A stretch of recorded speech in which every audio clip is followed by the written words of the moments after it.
कल राज्यसभा में बजट पर बात करते हुए वित्त मंत्री निर्मला सीतारमण जी ने मेरे बयान को लेकर काफी कटाक्ष किया और ये भी कहा कि मैंने हाउस को मिसलीड करने की कोशिश करी। ऑनरेबल मेंबर राघव चड्ढा जी, राघव चड्ढा ऑनरेबल मेंबर। मैंने जब उनके सवालों पर जवाब देने के लिए अनुमति मांगी तो मुझे इजाजत नहीं दी गई।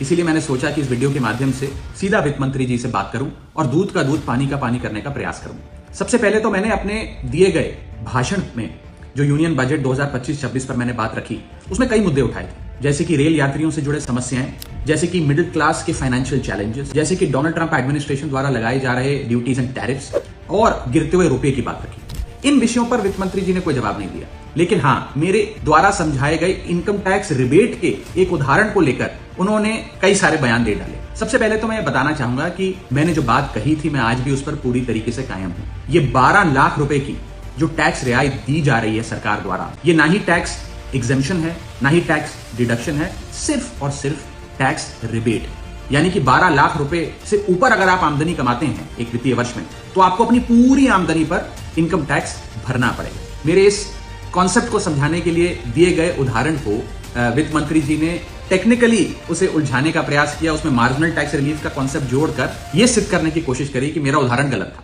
मैं आपसे वित्त मंत्री जी सीधे तौर पर पूछना चाहता हूं, क्या यह सत्य नहीं है कि अगर कोई व्यक्ति 12 लाख से ऊपर इनकम कमाएगा तो उसको अपनी पूरी इनकम पर टैक्स भरना पड़ेगा? चलिए, मार्जिनल टैक्स रिलीफ 1275 तक आप दे रही हैं। आप मुझे यह बताइए कि अगर एक व्यक्ति 13 लाख रुपए 13 लाख रुपीज एक वित्तीय वर्ष में कमाता है, तो उसे अपने पूरे 13 लाख की आमदनी पर अपने स्लैब अनुसार इनकम टैक्स देना पड़ेगा कि नहीं देना पड़ेगा? या 13 लाख माइनस 12 लाख की टैक्स रिबेट 1 लाख पर देना पड़ेगा? सही जवाब है कि उसे पूरे 13 के 13 पर इनकम टैक्स भरना पड़ेगा।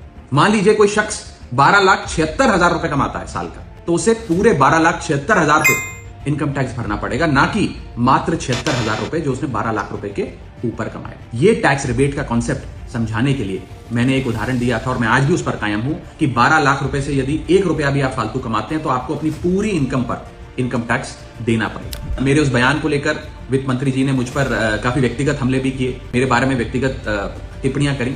मैं बस इतना ही कहना चाहता हूं कि मेरे मन में माननीय वित्त मंत्री जी के लिए बहुत आदर और सत्कार है। वो अनुभव में, ओहदे में, उम्र में मुझसे बहुत बड़ी हैं। मेरा बस इतना ही कहना है कि आगे से मुझे उम्मीद है कि वित्त मंत्री जी इस प्रकार के व्यक्तिगत बयानों से बचेंगी और सिंपल टैक्स कॉन्सेप्ट्स लाने के लिए जो उदाहरण दिए गए हैं उनको टेक्निकली तोड़ मरोड़ के जनता के सामने प्रस्तुत करने का प्रयास नहीं करेंगे। मैं एक चुनावा सांसद हूं, मेरी जिम्मेदारी है कि मैं सरकार द्वारा लाए गए कंफ्यूजिंग टैक्स कॉन्सेप्ट्स को सरल तरीके से जनता के सामने रखूं और उसकी सच्चाई क्या है, उसका एक्चुअल इकोनॉमिक और फाइनेंशियल इंपैक्ट आपकी जिंदगी में क्या है, उसके बारे में बात रखूं।